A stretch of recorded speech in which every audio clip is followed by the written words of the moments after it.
So ayun mga parts, good day and welcome ulit sa ating channel.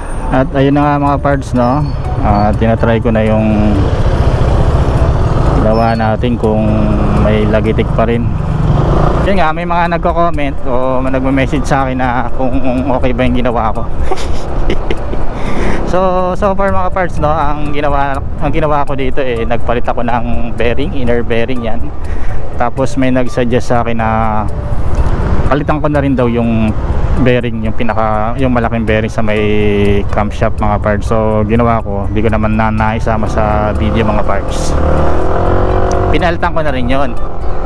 So bali tatlo yung pinalitan, dalawang bearing, tapos yung shafting sa may intake yan. Pero nung pinalitan ko yun mga parts, bago ko palitan yung mga yon, kumonsulta muna ako sa may mas alam sa akin, kasi hindi naman tayo mekaniko mga parts, no. May lakas lang ako ng loob na galawin yung sarili kong motor dahil wala akong pambayad ng labor mahal kasi magpaayos ng ganyan mga parts. Sa iba nga, kung sa Yamaha siguro nasa 1.5, check lang yung head, yung bearing, camshaft, mga rocker arm, 1.5 ang labor dyan, tapos kung may papalitan pa. So ako na lang gumawa talaga. So yun, pina-check ko yung mga pinalitan ko. Yan, sabi yung sa shafting normal daw na magagasgas yun. Tapos pag medyo may uka na, talagang papalitan na talaga. Obligadong palitan kasi baka pag nag-play na yung rocker arm sa intake rocker arm, magkaroon ng hindi balancing paggalaw kasi nga nagkakaroon nga ng uka. So yun, palit naman tayo nun. Woo! Lakas nun ah. At yun nga yung mga napalitan ko, tatlong bagay sa bandang head ni Mighty. Yan. So sa kasamang palad meron pa rin mga parts, may lagitik pa rin. At nakakalungkot mang isipin, hindi ko na-address yung dapat sana mawala, pero okay lang yun, sadyang ganun talaga. Kahit na may napalitan na, ganun pa rin, may lagitik pa rin siya. So same scenario, pag once na napatakbo ko siya o magamit ko ng 30 minutes mahigit, doon pa lang nalabas yung lagitik. Yan. So yung sa akin, hindi naman lagitik na katulad ng iba na sobrang lakas. Yan. Hindi ko lang alam kung saan banda nang gagaling. At traffic dito, normal traffic, wala nang bago sa traffic na to. Iniisip ko saan nang gagaling yon, kasi na-check ko na naman yung tensioner nito, okay pa rin yan.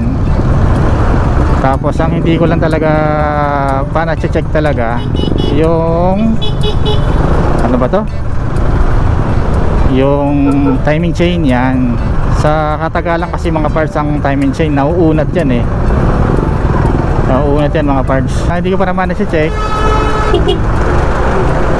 Yun nga, isa rin sa mga pinaghihinalaan ko yung timing chain. Kumbaga halos lahat ng moving parts yan, possible na pwedeng palitan dyan. Siyempre hindi naman tayo mapera yan. Hindi rin natin mapalitan yan, kasi may mga senaryo minsan na pag sa malamig na sabihin natin malamig pa yung engine, tapos ka-start pa lang yan, maganda pa yung play niyan. Pero pag once na uminit na yung makina, may mga nag-i-expand dyan o nababanat. Ayun, at hindi ko na rin siya mabaklas kasi may nakaparking na dun sa pinaggagawan ko. Hindi ko na siya magawa or wala nang pwesto para gumawa. Actually mga parts, yung pagkatapos ko gawin yun, kinabukasan dumating na yung magpaparking dun. Kaya yun, saktong sakto yan. Pero sa ngayon ang magagawa ko, maghantay na sabihin natin mag-usok o mas umingay siya. Yung ingay naman ito, hindi siya ganun kaingay tulad ng iba. Kumbaga, kailangan ko pang itutok yung tenga ko dahil sa may magneto side para marinig ko lang yung ingay na yun.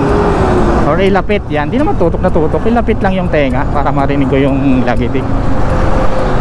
Eh, nakapagsabi rin sa akin baka daw sa may sa may connecting rod, yung bearing sa may connecting rod ang problema. Sabi, malabo naman sa side bearing yan kasi hindi naman nauuga yung sa may pulley side eh. Kaya kung sakaling yun nga sira, connecting rod, yung bearing sa connecting rod, wala pa akong budget doon. Pero sa ngayon tsatsagayin ko muna, nagamit pa naman eh, saka maayos pa yung takbo nya. Yan, hayaan ko na lang siguro kung ano yung masisira. Paghandaan na lang yung mga bagay na dapat paghandaan. At dragging na naman ang takbo niya. Ilang araw ko lang tong hindi nagamit. Pero pag nagamit ko naman ng tuloy-tuloy na, yun, nawawala na yung dragging. Napapagpag na yung mga kung ano mang alikaboke na maano sa may bell, wing bell. Hantayin ko na lang kung ano man yung pwede pang mangyari dito dahil wala pa naman tayong budget. At kung sakali magka-budget, baka ako na lang ulit gumalaw. Ako na lang ulit ang mag-aayos yan. Paghahandaan ko lang yung dapat na paggastusan yan. Tapos sa mga gamit naman, sa mga tools, may nahihiram naman akong mga tools kahit pa paano, kahit hindi tayo kompleto ng tools yan. So wala na, kumbaga learning. Kahit hindi tayo mekaniko, kaya natin yan. Basta naunawaan na lang natin kung paano gumagana yung makina. Paano umiikot. Tapos yung mga standard, yung sabihin natin yung mga timing, mga timing mark, malaman natin yan. At pagdating pala sa scooter, pansin ko parang hindi naman ganun ka-komplikado pagdating sa makina. Ang pinaka-komplikado lang talaga yung mga decambio yan. Pero pag sa ganito, alamin mo lang yung timing. At ang mahirap lang pala sa mga ganito mga parts, sa mga scooter type, lalo na pag mga FI, yung mga sensor nya yan. Pag may nagkamali sa sensor yan, kailangan mo talaga ng diagnostic tools. Dapat alamin mo yan. Ngayon, okay pa yung tumatakbo kaysa nakatampay ka sa traffic eh. Nakakaluto. Naluluto ang aking balat na maitim. Maitim na nga, lalo pang iitim.